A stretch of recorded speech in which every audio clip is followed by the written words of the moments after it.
Hello everyone, welcome back to another video on basic concept of microeconomics।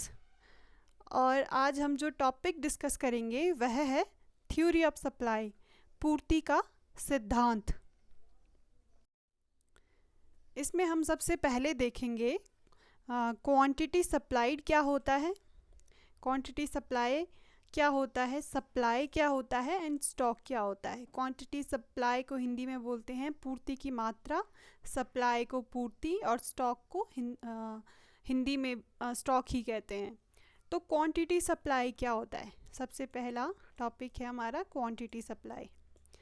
ये किसी वस्तु की ऐसी मात्रा है जिसे एक विक्रेता एक निश्चित कीमत पर बाजार में बेचता है। फाइनली एक विक्रेता या एक सेलर या एक उत्पादक फाइनली किसी गुड्स को बेचता है। दूसरा है हमारा सप्लाई। अब सप्लाई और क्वांटिटी सप्लाई में क्या फ़र्क है। सप्लाई बहुत सी वस्तुओं की मात्रा, जैसे एक भी हो सकती है, दो भी हो सकती है, तीन भी हो सकती है, इससे ज़्यादा भी हो सकती है, और एक निश्चित प्राइस पर बेचने के लिए वह तैयार होता है, रेडी होता है, तो वो होगी हमारी सप्लाई। अब स्टॉक क्या होता है। स्टॉक वस्तुओं की ऐसी मात्रा जो एक विक्रेता के पास निश्चित समय में अवेलेबल होती है, लेकिन वह बेचने के लिए तैयार हो भी सकता है और नहीं भी हो सकता। अब आपको क्लियर हो गया डिफरेंस इन तीनों के बीच में। क्वांटिटी सप्लाई किसी वस्तु की वह मात्रा जिसे एक विक्रेता निश्चित कीमत पर बेचता है। सप्लाई में क्या होता है, किसी विभिन्न वस्तुओं की मात्रा जिसे विक्रेता बेचने के लिए तैयार होता है। स्टॉक हमारे पास अवेलेबल होता है, इसे विक्रेता बेचने के लिए तैयार हो भी सकता है और नहीं भी। हमारा जो अगला टॉपिक थ्योरी ऑफ सप्लाई में है वह है supply schedule and supply curve. Supply schedule, पूर्ति अनुसूची।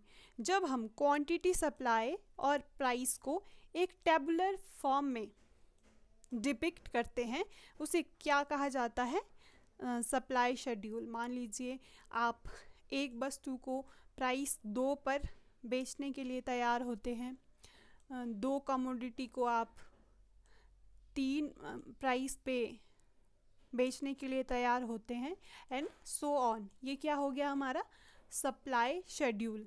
अब सप्लाई कर्व क्या होता है। सप्लाई कर्व जब प्राइस और क्वांटिटी डिमांड को क्वांटिटी सप्लाइड को डायग्रामेटिकली हम डिपिक्ट करते हैं, उसे क्या कहते हैं, सप्लाई कर्व। ये हमारा है सप्लाई कर्व। जितनी ज़्यादा हमारी प्राइस होगी हम उतनी ज़्यादा सप्लाई करेंगे, इसीलिए इसका जो स्लोप होता है वह अपवर्ड स्लोपिंग होता है।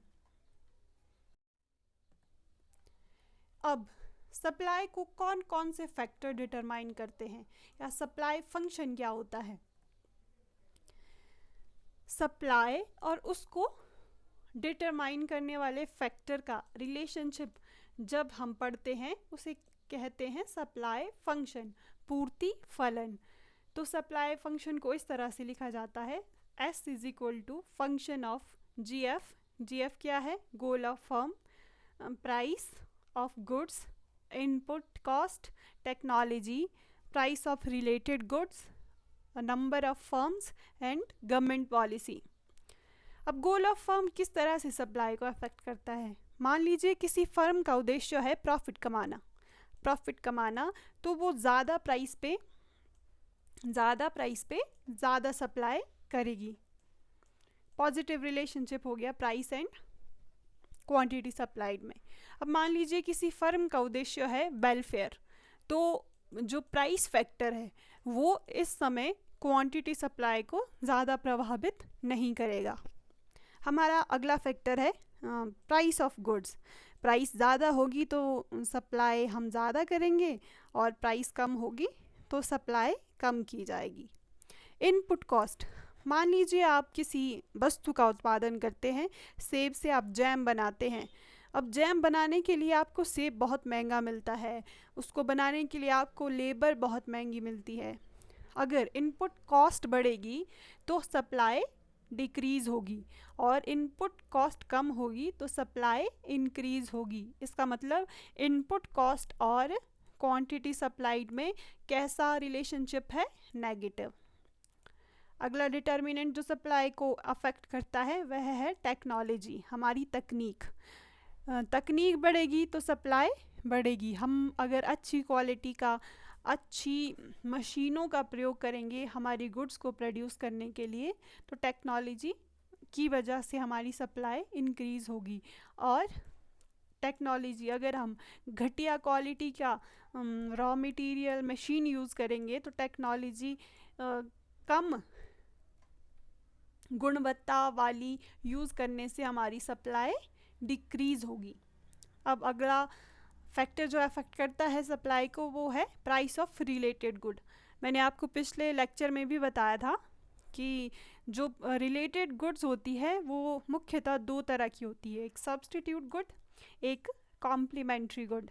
सब्स्टिट्यूट गुड की मान लीजिए प्राइस बढ़ जाती है, तो जो हम आज क्वांटिटी प्रोड्यूस कर रहे हैं उसकी क्वांटिटी सप्लाई डिक्रीज़ हो जाएगी। मान लो हमें चाय की कीमत ज़्यादा मिल रही है तो हम कॉफ़ी नहीं बेचेंगे, इसीलिए हम कॉफ़ी की सप्लाई कम कर देंगे। तो रिलेटेड सब्स्टिट्यूट गुड के प्राइस और क्वांटिटी सप्लाई में कैसा रिलेशनशिप होता है? नेगेटिव। और कॉम्प्लीमेंट्री गुड के केस में अगर हम पेन का उत्पादन कर रहे हैं, पेन के कवर का उत्पादन कर रहे हैं, उसका प्राइस बढ़ जाता है तो जाहिर सी बात है रिफ़िल की डिमांड ज़्यादा की जाएगी, तो हम रिफ़िल ज़्यादा प्रोड्यूस करेंगे। तो इसके बीच रिलेशनशिप कैसा हो गया? पॉजिटिव। अब नंबर ऑफ फर्म्स, मान लीजिए किसी वस्तु को उत्पादित करने वाली फर्मों की संख्या में वृद्धि हो जाती है तो जाहिर सी बात है हमारी सप्लाई इंक्रीज़ होगी। अगर फर्में कम हो जाती है तो जो सप्लाई है वो डिक्रीज़ हो जाएगी। अब गवर्नमेंट पॉलिसी है, मान लीजिए फर्म को गवर्नमेंट सब्सिडी देती है तो सप्लाई इंक्रीज़ होगी क्योंकि उसका जो इनपुट कॉस्ट है वो घट जाएगा, इस केस में सप्लाई इंक्रीज़ होगी। और अगर गवर्नमेंट टैक्स लगाती है और कोई भी सब्सिडी किसी भी प्रोड्यूसर को नहीं देती है तो इस केस में सप्लाई कम हो जाएगी। तो हमने इस तरह से देखा कि सप्लाई को कौन कौन से फैक्टर अफेक्ट करते हैं। Goal of firm, price of goods, input, technology, price of related good, number of firm and government policy.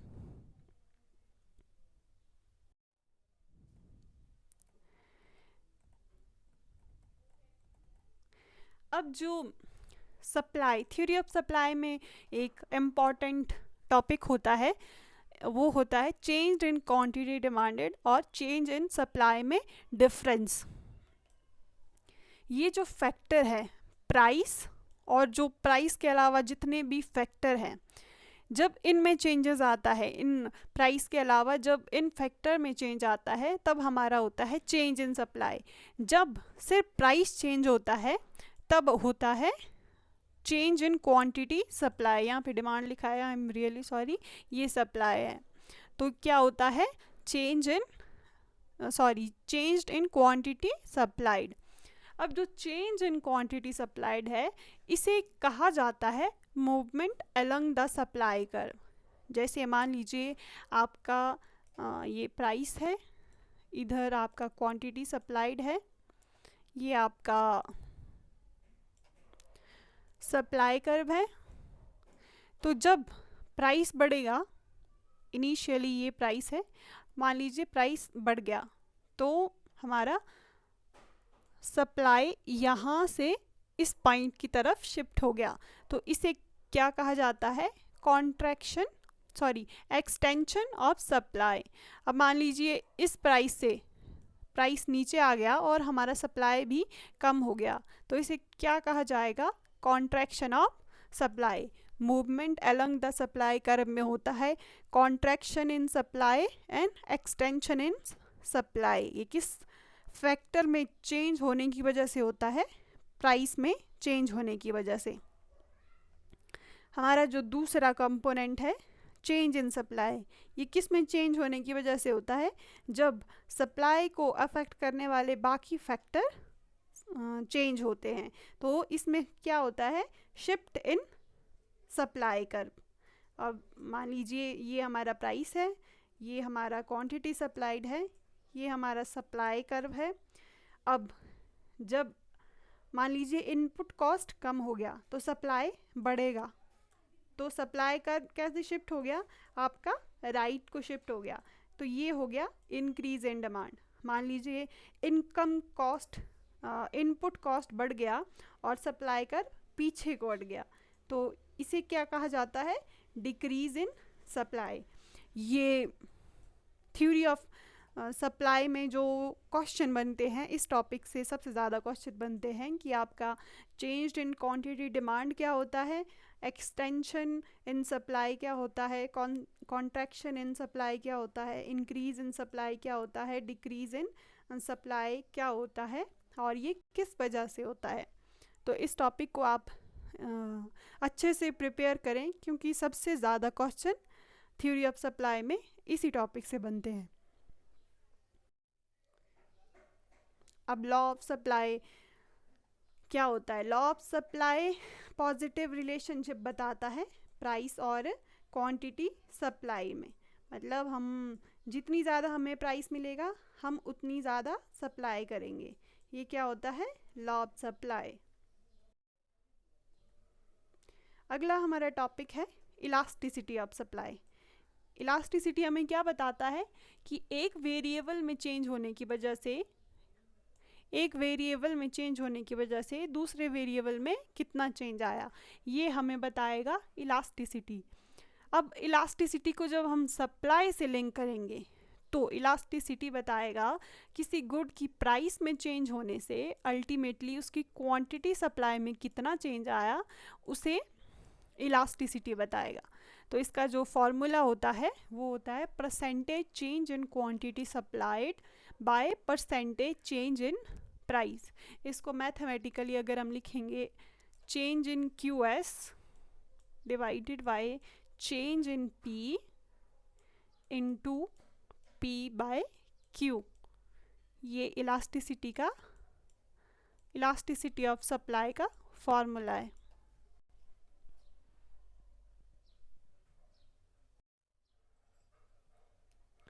हमारा अगला टॉपिक है degree of price elasticity of demand. अब हमने समझ लिया कि इलास्टिसिटी ऑफ सप्लाई क्या होता है। सॉरी, ये डिमांड बार टाइप हो गया है, ये है supply. Degree of price elasticity of supply, मतलब जो हमारा प्राइस इलास्टिसिटी ऑफ सप्लाई होता है वो कितनी तरह का होता है। सबसे पहला होता है परफेक्टली इलास्टिक सप्लाई। इसमें क्या होता है कि जो हमारा वर्तमान कीमत है उस पे जो सप्लाई होता है वो इलास्टिक होता है, कि हम वर्तमान कीमत पर बहुत सारी सप्लाई करने को तैयार होते हैं, लेकिन अगर प्राइस में थोड़ा भी चेंज आएगा तो हम जो क्वांटिटी सप्लाई है वो ज़ीरो कर देंगे। तो इसमें इलास्टिसिटी ऑफ सप्लाई होता है इन्फिनिटी। अगला है परफेक्टली इनइलास्टिक सप्लाई। हम प्राइस यहाँ दिखाएंगे और क्वांटिटी सप्लाई यहाँ दिखाएंगे, और सप्लाई कर्व इस तरह का होता है। इसमें मतलब आप चाहे जितनी भी प्राइस दे देंगे हमारा सप्लाई कांस्टेंट रहेगा, सप्लाई पर प्राइस का कोई अफेक्ट नहीं करेगा। अगली जो टाइप है इसका वो है यूनिटरी इलास्टिक। इसमें क्या होता है कि सप्लाई कर्व OX एक्सिस या 0.0 से स्टार्ट होता है, कि जितना प्राइस में चेंज आएगा उतना ही चेंज हमारा सप्लाई में आएगा। इसे कहते हैं इलास्टिक सप्लाई। अब एक होता है ग्रेटर देन यूनिटरी इलास्टिक, ये वाई एक्सिस से स्टार्ट होता है। यहाँ पे हम प्राइस देंगे और इधर क्वांटिटी सप्लाई। और एक होता है लेस देन यूनिटरी इलास्टिक, ये वाई एक्सिस से स्टार्ट होता है। इसमें क्वेश्चन इस तरह का पूछा जाता है कि जो एक क्वेश्चन इसमें यहाँ से ये आता है कि यूनिटरी इलास्टिक सप्लाई कर्व कौन सा होता है, तो इसका जवाब होगा जो पॉइंट ओ से स्टार्ट होगा वो होता है unitary elastic. Greater than unitary elastic होता है जो वाई एक्सिस से स्टार्ट होता है, और लेस देन यूनिटरी इलास्टिक होता है जो एक्स एक्सिस से स्टार्ट होता है। इसको हम इस तरह से भी देखेंगे, जैसे मान लीजिए ये इधर को जाया, इधर को गया, इधर को गया, तो यहाँ पे हमारा इन इलास्टिक हो गया सप्लाई। और जब ये है, ये इधर को गया, इधर को गया, तो इस तरह से जो सप्लाई कर्व है ये हो गया हमारा इलास्टिक।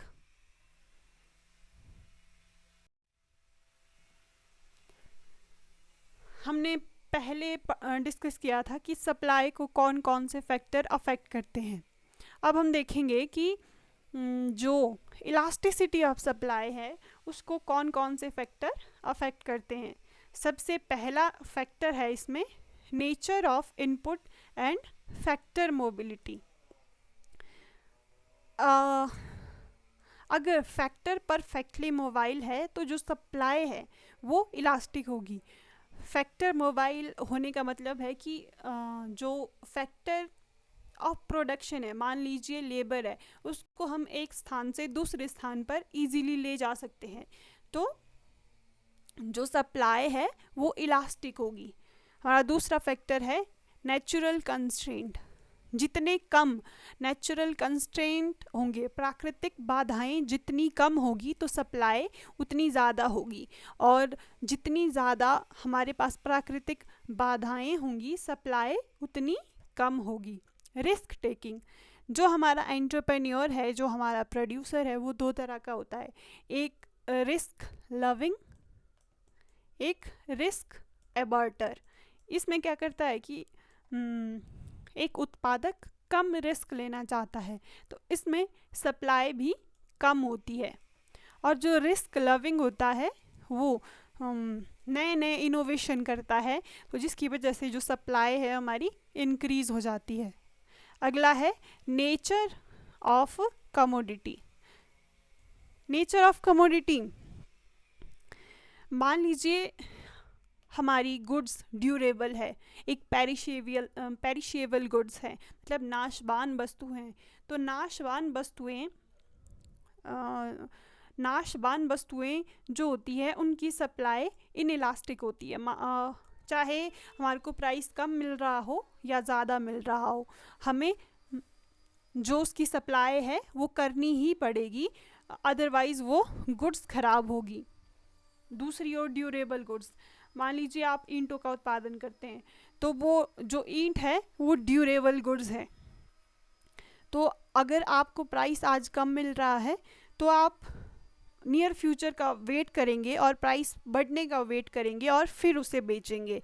तो जो नेचर ऑफ कमोडिटी है वो भी सप्लाई, इलास्टिसिटी ऑफ सप्लाई को अफेक्ट करती है। अब अगर पेरिशेबल गुड्स होगी तो सप्लाई इनइलास्टिक होगी, अगर ड्यूरेबल गुड्स होगी तो जो सप्लाई है वो इलास्टिक होगी। अगला डिटर्मिनेंट है कॉस्ट ऑफ प्रोडक्शन। जितना कम कॉस्ट होगा सप्लाई उतनी ज़्यादा इलास्टिक होगी, और जितना ज़्यादा कॉस्ट होगा सप्लाई उतनी इनइलास्टिक होगी। अगला है टाइम फैक्टर। शॉर्ट रन में सप्लाई इनइलास्टिक होती है और लॉन्ग रन में सप्लाई इलास्टिक होती है, क्योंकि हमारे को टाइम मिल जाता है अकॉर्डिंग टू डिमांड काम करने का।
इस तरह से आपका जो इलास्टिसिटी थ्योरी ऑफ सप्लाई है वो आज ख़त्म होता है।